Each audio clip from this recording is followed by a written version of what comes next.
अस्सलाम वालेकुम वीवर, उम्मीद है कि तुम सारे ठीक हो, खैर खैरियत नाल हो। तो साडा अज दा जरा रिव्यू है, अज दी जेह्ड़ी सारी वीडियो दा टॉपिक है छोटा जिहा ही है पर है बहुत अहम कि अपनी तुसा जिस टाइम बकरी फार्मिंग गोट फार्मिंग चंदो तुसा केड़े किस्म की नस्ल को चूज करो। और सब तो पहले बेस पॉइंट क्या होने भी बकरी दा बॉडी स्ट्रक्चर, और उन्हें बॉडी स्ट्रक्चर का मतलब उन्हें जरा बॉडी स्कोर है उन्हें पॉइंट पूरे होवन। कोई भी नस्ल है तुम्हारे सामने ही टाइम टेडी नस्ल की बकरी खड़ी है, ये हुण इन्हें दूध की कैपेसिटी अल्हम्दुलिल्लाह 1.5 किलो लीटर पर डे वे, कमो बेश उमें ज़्यादा थी वने, बाज़ औकात 2 किलो भी थी वने। तो ये एक ही फीमेल वे धंधी पई वे, ये 1.5 महीने की उम्र च वे। तो दूध की कैपेसिटी अल्हम्दुलिल्लाह तुहाडे सामने है बकरी दी। इंशाअल्लाह आने वाले वक्त मजीद बेहतर थी वैसी, दूध की कैपेसिटी भी बेहतर कर वैसी। तो उन्हें बाद इन्हें जरा बॉडी स्ट्रक्चर है वो भी बेहतर थी वैसी। बारिशों की वजह तो बहुत सारे बकरियों के मसले मसाइल बड़े हैं, जिन वजह तो साक भी काफ़ी सारा मैं आखो मुश्किलात का सामना करना पै गया। तो एक टैडी नस्ल है और टैडी नस्ल के होवन के मातहत माशाल्लाह इनकी अडर क्वालिटी चेक करो, इन्ना नंद चढ़ा चेक करो, और नाल नाल बच्चे की ग्रोथ भी चेक करो कि भी 1.5 महीने का बच्चा ये अल्हम्दुलिल्लाह 3 महीने का लगते हुए डबल। तो इन्हें बाद इन्हें पीवन के बाद बाकी जरा इन्हें असा खीर है वो भी असा कढ़ हिंदेरा 2 हिंदेरा जरा सारे कम होंगे। और हूँ खीर दे मद्देनज़र अपनी कीमत जेरी भी खंदी है लागत उस दे देनी है। ही तो बेहतर है भी कहीं भी तुसा कई शे किनो तो उन्हें बाकी बैकअप जरा पिछला उन्ना खानदान है वो भी देखो और अच्छी क्वालिटी की शे गिनो। तो इंशाल्लाह आने वाले वक्त इन्हीं मजीद असा ब्रीड वधेसूँ। ये सारी प्योर गुलाबी इन्हें तले पाठे वे। बाकी सवेरे सवेरे का टाइम है, फिर खुराक खनिया खड़ियन खुलिया जे खुराक लाते हुए थाले में चीज़ा लाके ताकि जाए ना थी वे, बहुत कीमती खुराक है हट वे। तो जेनी जिवे मर्जी है उन्हें खुराक खनिया खड़ियन वे। पानी भरियाला थे वे टापे। बाकी जरा ये सारी खुली है इन्हें इंशाल्लाह बहुत जल्द। फिलहाल तो सरी वगैरह का इस्तेमाल करने खड़े सही इन्हें, लेकिन आने वाले वक्त इंशाल्लाह सर्दियों इतना कर लूसण खुश्क लूसण अस अपने जानवरें खवेसूँ। तो खुश्क खुराक ड्राई मैटर बहुत लाजमी है जानवरों वास्ते। तो हुंदे नाल जानवरों का बॉडी स्कोर भी काफ़ी बेहतर थी जाते वे, नाल नाल जानवरों की ग्रोथ भी काफ़ी बेहतर होंगी है वे। तो ये बहुत लाजमी ख्याल रखा करो अपने फार्म के जानवरों वास्ते। तो इंशाल्लाह भी नवी वीडियो वाला अपलोड करे सो वो भी दिखे सूँ। तो टैडी ब्रीड दे सारे को 3 पट्ठा इनवे, एक बकरी है बाकी 2 पट्ठा हो इनवे। तो इंशाल्लाह बहुत जल्द साली तो फिलहाल सेल का कम के नहीं, परचेजिंग का कम है, खरीदारी आप करें से। और अल्लाह के हुक्म नाल आने वाले वक्त इंशाल्लाह साल 2 तक पल सेल का कम भी कर देसूँ। तो वीडियो बढ़ाने का मकसद है उन्हें भी कदे भी अगर सारे फार्म तो कोई भी शै गिन तो एक अच्छी ब्रीड की मालिक हो सी, अच्छे दूध दी और उन्हें ब्लड लाइन प्योर हो से वे। तो इन्हें वीडियो वही हैं पिया कराची च मंगवाई आसे दोस्त कणों।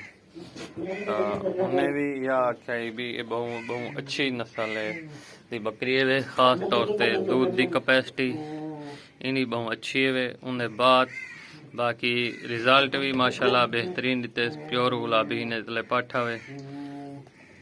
बाकी फिलहाल तुसा दे पियो भी पूरा निज़ाम माशाल्लाह काफ़ी बेहतर थी गया बारिशों के बाद, सफाई का निज़ाम भी बेहतर है हर शे दा। ये साड़ी भी प्योर गुलाबी पाठे वे तो क्रॉस थीवन वास्ते तैयार है। सफाई माशाल्लाह अल्हम्दुलिल्लाह 100% यकीनी सफाई है। उन्हें बाद रिव्यू दे दे पियो तुसा, बेहतरीन माहौल बढ़ गया अल्हम्दुलिल्लाह। बस बारिशों की वजह तो काफ़ी सारे मसाइल का सामना करना पै गया, मुश्किलात का। तो इन्हें नाल नाल एक भी वीडियो अपलोड कर दूँ। ये साडा लैलपुरी नस्ल का ब्रीडर है। त्रै सारिया वड्डिया बकरियां ये आला लैलपुरी नस्ल का ब्रीडर है। त्रै बकरियां इन्हें को क्रॉस थियां खड़ियां और इंशाअल्लाह रब भी रखवे सन।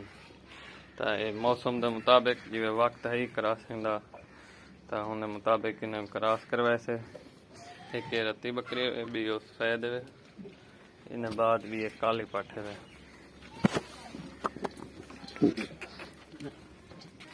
बरका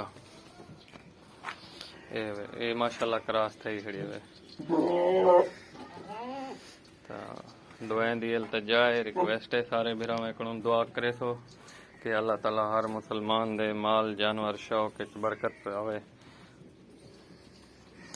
तो टैडी ब्रीड ते गाल थी नहीं पी साड़ी प्योर गुलाबी टैडी ब्रीड दी पाठे वे और आने वाले वक्त इंशाअल्लाह त्रै ब्रीडां सन सारे को लैलपुरी टैडी तो मक्खी चीनी इन त्रै ब्रीडां ते कम करने पैसे। तो इंशाअल्लाह ये चीज़ा आने वाले 2-4 सालें तक 3 सालें तक सेल परचेजिंग का तो कम है पिया। अच्छी तो अच्छी ब्रीड अच्छी तो अच्छी नस्ल की बकरी बोलते के नंदे हैं जिन्हें माँ प्यो भी देखते ताकि उन्हें दूध की कैपेसिटी भी अच्छी होवे और बॉडी स्ट्रक्चर भी अच्छा होवे गोश्त के हिसाब नाल भी ताकि बंदा अगर कुर्बानी ते जानवर लावे तो बहु एक अच्छी ब्रीड दे जानवर होवे और खवावे जी सही होना को रिजल्ट भी मिले। भी सारी ये पाठे वे ये भी गुलाबी है वे टैडी गुलाबी ये वाली। तो ये इतलाल दी बेटी है वे डॉटर है वे। तो इंशाअल्लाह क्रॉसिंग वास्ते वाला तैयार है इतलाल कोई क्रॉस करवाने हैं बस दुआवें दी वाला वाला दरखास्त इल्तिजा है। ते अपने फार्म अपने बकरियों ते कोशिश की जानवरों को ड्राई मैटर दे तवज्जो दो खुश्क खुराक खो खीर की पैदावार भी वधसी जानवर भी वधसे इंशाअल्लाह डबल हड्डी थी सन। फिलहाल ब्रीडर मस्ती खड़े तो सारे का निज़ाम डिस्टर्ब की खड़े तो एक बधे नू क्योंकि बकरी क्रॉस थी गई हूँ साड़ी ताई को एक अलग साइड से बध देसूँ। ये साड़ी नागरे वे नागरा नस्ल होनी लैलपुरी ये नागरा नस्ल की बकरी है। तो इन बेटी ये पी सकिया एक बार ये वे हुई है ये मक्खी चीनी है वे रानी सुल्तान दी बहन। रिव्यू थी गए छोटी जी में वीडियो है तो मसले मसाइल तो ढेर ड्राई मैटर देते भी स्पेशल एक टॉपिक है उन्होंने भी वीडियो बड़े गाल करे सो और अच्छी क्वालिटी का ब्रीडर अच्छी क्वालिटी की ब्रीडर की पहचान क्या है तुम्हारे सामने ब्रीडर है हाइट लेंथ चेक करो ब्रीडर की बट चेक करो जरूरी नहीं कि सारे इलाके ज्यादातर जानवरों का डिठा वे ने जेरे शौकीन भिरा हैं तंज तनकीद कहीं तो नहीं थे करे ने कि वो बस नकोड़े ते पुछ दे खड़े रहने कान छोटा भी होवे ते ये शायद तो कदई भी राजनपुरी बकरी दे विच ना मिल सी के अच्छी पॉइंटें विच होवे बकरी खीर दी कैपेसिटी अल्हम्दुलिल्लाह जरी लैलपुरी नस्ल है इन्हें को 6-7 किलो तक होनी है अल्हम्दुलिल्लाह। तो 100 विचों 80% कैपेसिटी 7-8 किलो तक होनी है। बाकी कुछ जी नॉर्मल रहे भी 5 किलो 6 किलो 5 किलो 4 किलो तक तो सारे को जी कैपेसिटी थी है साड़ी नागरा नस्ल की बकरी है इंदे करो 4.5 किलो की कैपेसिटी मसूल थी है। तो पहला ही नवारा इंशाअल्लाह दूजे वारे वास्ते तैयार है 3-4 महीने तक इंशाअल्लाह व्यापो सी क्रॉस थी खड़ी है तो उन्हें भी कैपेसिटी रिकॉर्ड सारा दसा देखो।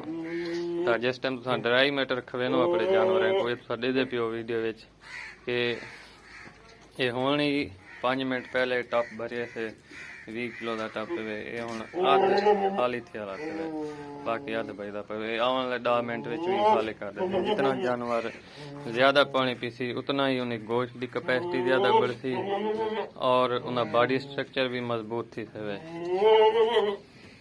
फिलहाल इजाजत दियो शौक सारा देख दो सवे ये अदर क्वालिटी है इतलाल दी माशाल्लाह। तो दिल खुश थी वने रिज़्क हलाल ऐन इबादत है तो उन्हें बाद दिल खुश थी वने अच्छी क्वालिटी की शय होवे ते हर किस्म फायदेमंद होनी है। अगर अस गुजारे वाले कार नग पूरे की रहो तो वल उनका कोई फायदा क्या नहीं, वल शौक का कोई फायदा क्या नहीं। जानवर का वल तो कुछ दे बाद जानवर थे ये तो बेहतर है कि अच्छी ब्रीड रखो, अपनी पहचान बनाओ, नाम बढ़ाओ। जिस टाइम थोड़ी नीयत नेक होसी अल्लाह पाक हर काम में बरकत देने, और सच्ची नीयत अलग हमेशा सच्चे और मुखलिस दोस्त मिलते हैं। कहीं भी कहीं काम में 2 नंबरी ना पे करे, ना कहीं कहीं के बारे सोचाए। बाकी अल्लाह पाक हर कहीं को सलामत रखे। फी अमान अल्लाह। वीडियो को लाइक भी करे सो, शेयर भी करे सो।